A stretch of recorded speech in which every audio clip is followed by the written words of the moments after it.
Welcome back. It is Thursday, November 9th in the NBA. My two favorite picks are on the way. Let's recap yesterday. A 4-2 day, very solid for us, but obviously a bittersweet day. Let's talk about the winners and the losers. SGA, Maxey, and Clarkson.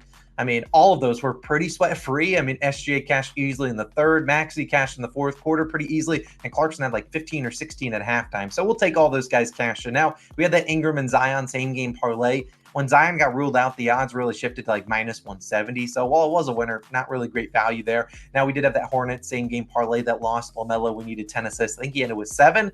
These teammates just didn't knock down their shots for him. And then day 5, the ladder challenge was the big loser of the day. I know it sucked, man. The 4 of the legs were sweat-free. I mean, Klay Thompson and Aaron Gordon got it done easily. It was Austin Reeves that sold us. Just painful. I'm going to talk about some lessons for the ladder that I learned in a second, but we're going to run it back on Friday. So day 1 of the ladder challenge, you guys love it. I would do it today, but there's only 2 games on, which I'll talk about my favorite pick in each of the games in a second, but we'll run it back. We're going to get it. We've died on day 5, 6, and 9, so we're getting close. I know we can get it there, and I know some people might already still be alive if they might have pivoted off of Austin Reeves. I'm confident we can get it done, and I'm just going to hop into some lessons I learned for the ladder challenge going forward that we'll try to implement on Friday. Now, I don't love doing 5-leggers. I like the 3 and 4 if we can find them, and I'm honestly should just start sticking to the reads that I have in the mornings, because we did anything with Maxey, Clarkson, or SGA, it would have been pretty sweat-free in terms of cashing those legs. But in terms of, lessons I learned is I'm going to start backing a lot of guys at home. If you look at the NBA, when you see the blowouts, how many times does a team get blown out at home? Not very often. Normally those teams are the ones blowing people out. So going forward, we're going to have a lot more guys at home. If I ever do trust the guy on the road, they're probably going to be a GOAT that just is in a really good matchup. Let's say DeRozan against the Jazz. That's a great matchup there. That's when we took him before.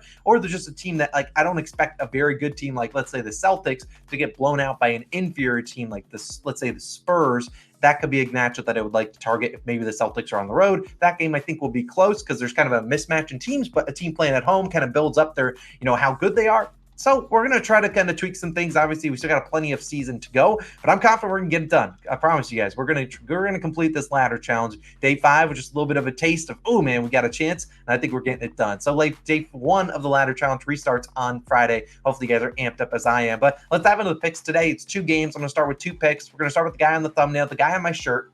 The Greek freak, Giannis Antetokounmpo, over 27.5 points, minus 105 on BetMGM. Now, I obviously I don't have enough space to type in his whole last name, but I really do think Giannis will absolutely dominate the Pacers tonight. And if this line does go up to 28.5, I don't hate it there. I think it's probably playable. I think Giannis probably drops 30 tonight if he hits this over. If you want to take his points and rebounds line, you can. I see some people on his PRA line. You can take that. But at the end of the day, I don't think Giannis hits his high points rebounds line or his high PRA line unless he's dropping, 28 points. And sometimes it's good to add those other things like we did with Maxey yesterday. I thought it was a good matchup for rebounds. Well, I don't hate the matchup for rebounds for Giannis. Notoriously, he hasn't been as great of a rebounder on the road as he has been at home. So I rather just ask him to put the ball in the basket in an ideal matchup. And we've seen the last 2 games, though. Giannis has kind of gotten back to where we want him to be in terms of shooting the ball. We saw against that game in Brooklyn, 36 points, 27 field goal attempts. Great game for him. And then last night, 15 points, 16 field goal attempts in only 22 minutes versus the Pistons. If you know, Giannis got ejected last night. I'm not going to come out here and say, hey, that was not a great call by the ref, but whatever. It is what it is. And hopefully he comes in here with a little bit of added motivation after getting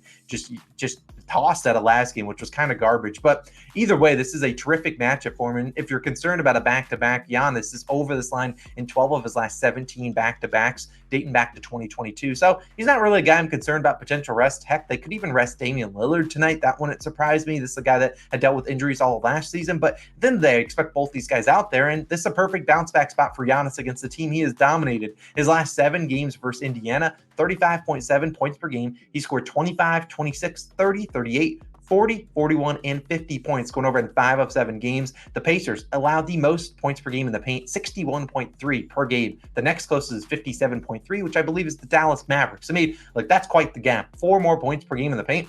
Pretty substantial, and I think that Giannis, we know, where does Giannis do his damage? It's going to be in the paint when he's driving to the hoop. And this is not a Pacers team that's really doubled guys that when they drive to the hoop. And I don't expect them to double Giannis as he goes and attacks the lane. This is a great matchup, a great pace-up spot, no pun intended, against the Pacers, a team that's second fastest in pace. And you look at, in 2 games versus Tyrese Halliburton, Giannis scored 38 and 50 points. Now, Tyrese Halliburton is not the guy guarding Giannis. And if he does, I'll have to call the police because that is going to be rude. But what Tyrese Halliburton does, and what I love to watch this Pacers team, is he pushes the pace, no pun intended, and he makes this game a lot faster. That leads to more field goal attempts, and that's exactly how you score more points. That's why the Pacers give up the most points per game in the paint. They also don't have, they have Miles Turner down there, but outside of him, when the bench comes in, yeah, not a lot of rim protection down there. So in a game that's going to be super fast-paced, I like Giannis to approach 18 to 25, somewhere in there. Field goal attempts, get to the free throw line too. Obviously not the best free throw shooter, but I still anticipate him scoring. I'd rather him get to the free throw line than miss a shot, kind of thing. So I really do think this is a low line. This would be 30.5 if Giannis has had a better start to the season, but getting ejected last night, he's coming out with a vengeance. Give me his over 27.5 points, -105 on BetMGM, my first pick of the day. Now, the second pick, we're going to go to Mexico City, where we see the Orlando Magic and Atlanta Hawks taking on each other in a neutral site game. I'm going to Trae Young, but I'm taking a different play than you might expect. I'm taking 20-plus points and 10-plus assists, which is currently +145 on Bet365. This is a same-game parlay, 2 legs, 2 winners. You should be able to tail this on any book that allows you to same-game parlay. If you're like Austin, I'm on a fantasy, Underdog Fantasy. I'm on Sleeper. I'm on PrizePicks, a parlay play.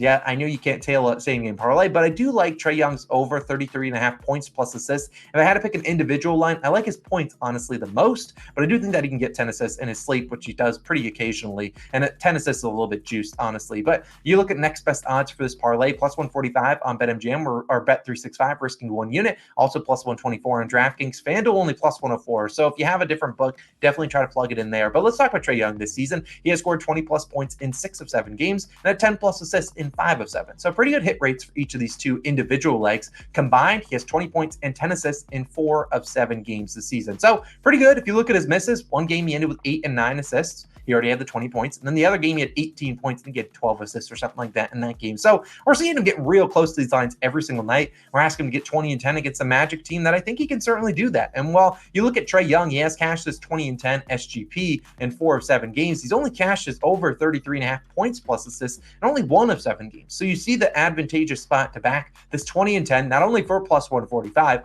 but the fact that it is a much higher, chance of hitting probably. There's so many pathways where this could hit, and over 33.5 points plus assists does not hit. There's just, he could have 20 and 10, 20 and 10, or 20 and 11, 20 and 12, that kind of thing, 21 and 10. He could have a great game and still not go over 33.5 points plus assists. And this is a guy that hasn't really shot the ball efficiently either, so he could easily score more than 20 points in his sleep. And we've seen Trae dominate this matchup. His last 4 versus Orlando, all last season, he averaged 27.8 points per game and 14 assists per game. Trae cashed this parlay in 3 of 4 matchups last year. His only miss was a game he had 19 points. He had 16 assists in that game, did not shoot well from the field. So, I expect Trae to keep dominating. This is a great spot to back him once again against the Orlando Magic. We'll see if Markelle Fultz plays. I don't really want to touch any Magic props until Markelle Fultz plays. If I had any of them, it would be Paolo Banchero's under in PRAs, which was 34.5. But at the same time, I don't really want to touch that until we know, hey, who's playing for the Orlando Magic? Because if Markelle Fultz is out, obviously the ball goes into Banchero's hands a little bit more. But we just saw Kyrie Irving have 20 and 10 against Orlando, and he doesn't have nearly the usage that we see a guy like Trae Young get. So 20 points, 10 assists from Trae Young. That's what we need tonight for +145. Risk 1 unit to win 1.45. I think this is a good bet to make. And heck, we might even make it more times throughout the season if they keep his lines relatively close to these lines. But let's have a day. Let's go 2-0.